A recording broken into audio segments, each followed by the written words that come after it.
In the previous video, we have seen Hayagriva talking about the qualities of the person seeking the knowledge of Sri Lalitha Sahasranamam. If you did not watch the video, I shall provide the link in the I-bar and description as well. In this video, we will be looking into Vasinyadhi Vakdevathas, significance of lotus flower, Manidvipam, the Bijaksharams, Anustup Chandas, and Chaturvida Phala.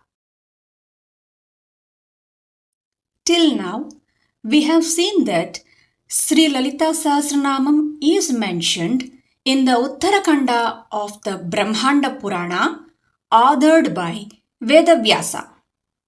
We are also aware that sage Hayagriva was delivering a sermon on the Sahasranamam to Agastya. Then, who are Vasinyadhi Vakdevathas? Let's explore.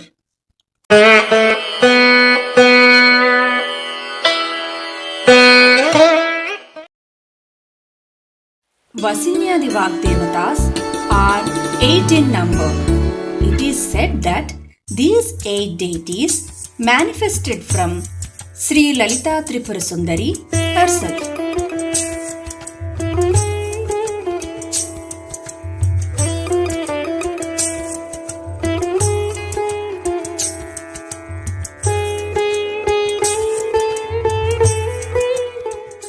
They are Vasini, Kameswari, Modini, Vimala, Aruni, Jayani, Sarveswari, and Kaulini. The Devi Khadgamala Stotram enumerates the names of these 8 deities. The focal point or the central bindu in Sri Chakra is the place where Sri Lalitha Sundari unites with Parameshwara.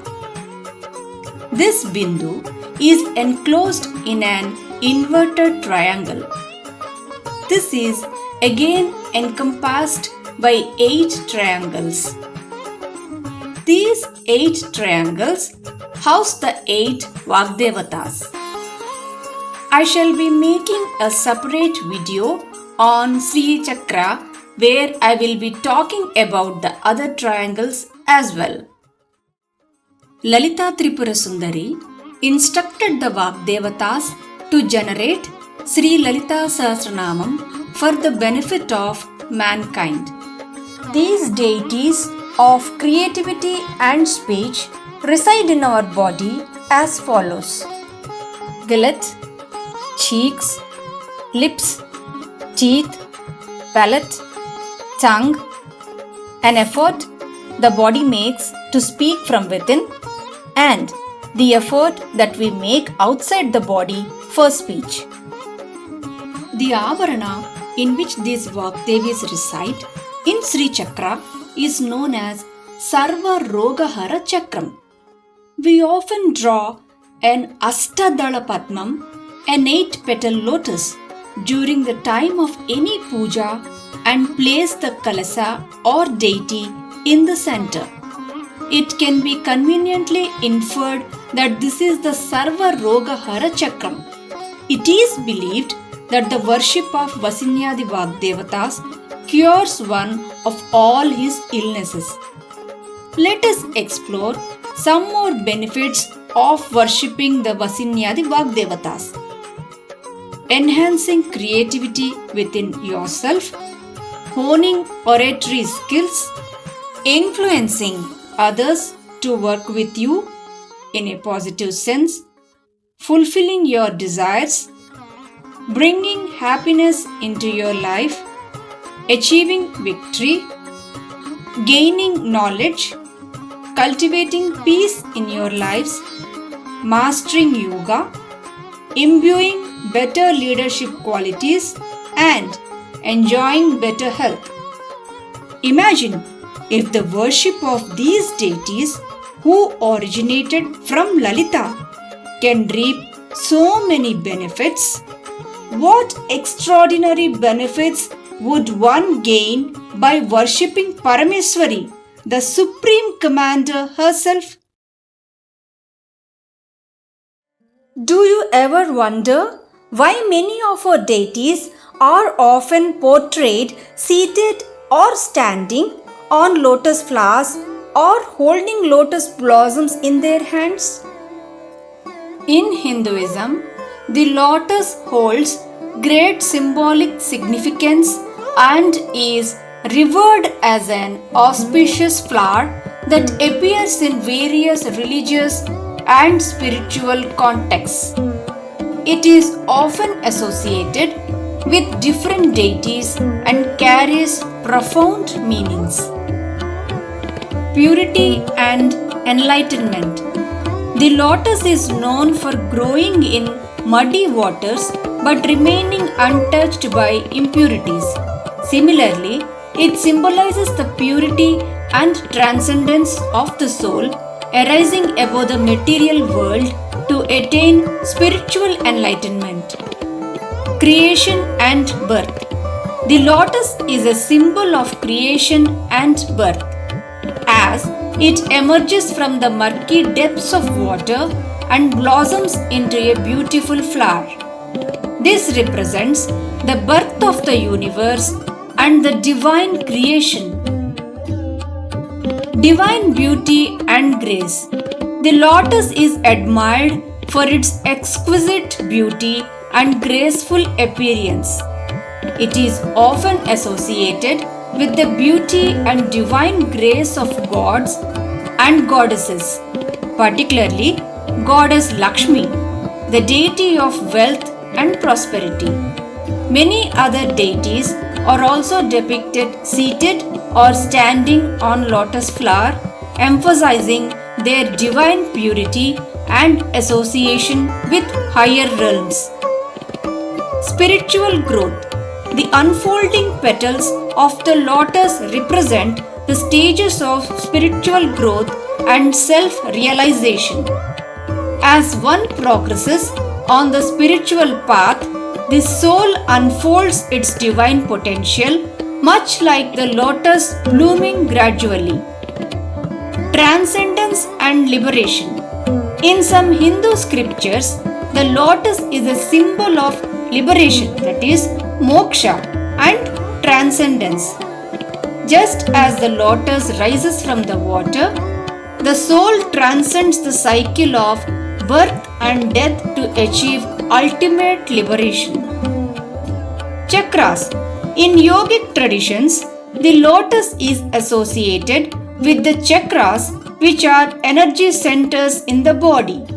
The Sahasrara chakra, that is the crown chakra, is often represented as a 1,000-petaled lotus and symbolizes spiritual awakening and unity with the divine.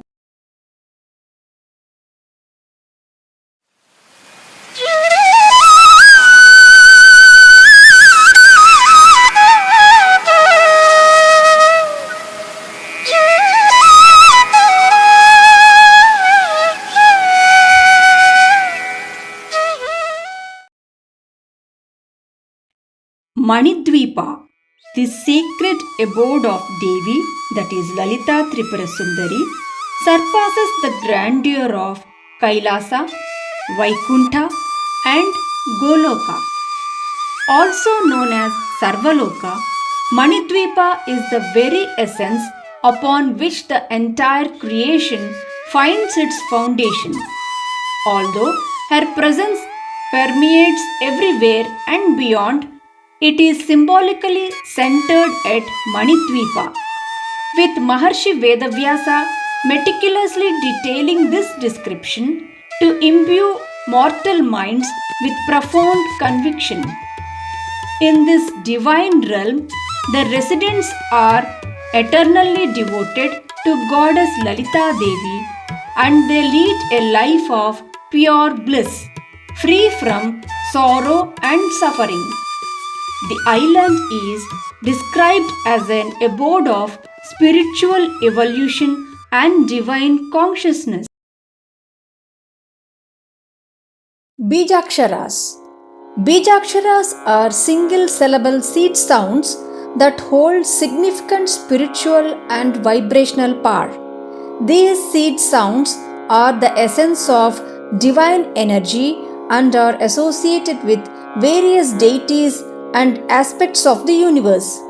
Bijaksharas are considered potent and are used in meditation, chanting, and various religious practices to invoke specific energies and connect with higher consciousness. Om. Om is often considered the most powerful Bijakshara. Om represents the ultimate reality and the sound of the cosmos. It is associated with the cosmic sound and is considered the primordial sound from which the universe originated. It is also said that chanting Om calms one's mind. Aim. Aim mantra is associated with the goddess of knowledge, education, music, and art. It also represents innovation, instinct, and realization. Goddess Lalitha is the Omkara and also the Ainkara in the mantra Om, Aim, Hreem, Shreem, Srimatre Namaha. Hreem. The Bija mantra Hreem is associated with goddess Lalitha, embodying the divine feminine energy, also known as Shakti. Chanting this mantra is believed to establish a simultaneous connection between the practitioner and the energies of both Shiva and Shakti. It also refers to accomplishment and satisfaction. Goddess Lalitha is the Hreemkari and the Hreemati. Kleem. Kleem mantra is a powerful tool to harmonize causal and gross bodies, facilitating an elevated experience of higher states of consciousness. Goddess Lalitha is the Kleemkari. It is noteworthy to know that a prominent personality recently named his granddaughter Kleemkari after the name of the goddess. Shreem. The Bijakshara Shreem is associated with goddess Lakshmi, the deity of wealth, prosperity, and abundance. Chanting Shreem is believed to invoke the blessings of goddess Lakshmi. It also represents plentiful resources. For those seeking to engage in an intense sadhana of the Bija mantras, it is advisable to seek guidance from a spiritual guru who can offer direction throughout the path of sadhana. By the way, do you happen to know the meaning of Srimad Simhasaneswari? Does it imply that she sits on the throne of lions? Or does it carry a profound inner significance? Do let me know in the comment section below. Also, if you have not subscribed to my channel so far, please do so before continuing to watch the video.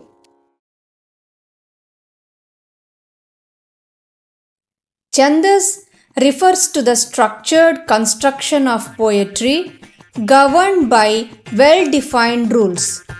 In English, it is commonly referred to as meter. Chandas dictates the number of aksharas, that is, syllables, in a verse and how they are distributed into distinct lines, that is, padams. Similar metering techniques is found in almost all Indian languages. Anustuk Chandas. This Chandas comprises 32 letters in each stanza, arranged into 4 padas of 8 letters each, or into 2 padas with 16 letters each. Most of the slokas in Sanskrit use this Chandas, like the Vishnu Sahasranamam, and the Lalita Sahasranamam. Chaturvidha Phala. Chaturvidha Phala refers to the fourfold fruits or results that are believed to arise from any action or deed performed by an individual. These four fruits are the consequences or outcomes that one reaps based on their actions, intentions, and the ethical nature of their conduct. The concept of Chaturvidha Phala is deeply rooted in the law of karma, which is the principle of cause and effect in the cycle of birth and rebirth. The four Chaturvidha Phala are dharma, righteousness. When a person's actions are aligned with moral and ethical principles, they accrue positive and virtuous results. Performing dharmic deeds leads to good karma and brings about favorable outcomes in one's life. Artha, wealth. Artha means the economic well-being of a person. When individuals engage in actions that are industrious, skillful, and ethical, they often attain financial success and abundance. Kama, desire. Kama represents fulfilling desires and experiencing various forms of pleasure in life. When individuals lead a balanced and harmonious life, pursuing legitimate desires without harming others, they find fulfillment and happiness. Moksha, liberation. Moksha is the ultimate goal of human life. It denotes liberation from the cycle of birth and rebirth and attaining union with the divine or ultimate reality. Actions that lead to selflessness, spiritual growth, and realization of the higher self pave the way towards moksha. With this, we conclude the prelude of Sri Lalitha Sahasranamam. From the next episode onwards, we will be delving into the namas, their meanings, the right ways to recite them, and many other interesting things. Hence, subscribe to my channel and stay tuned.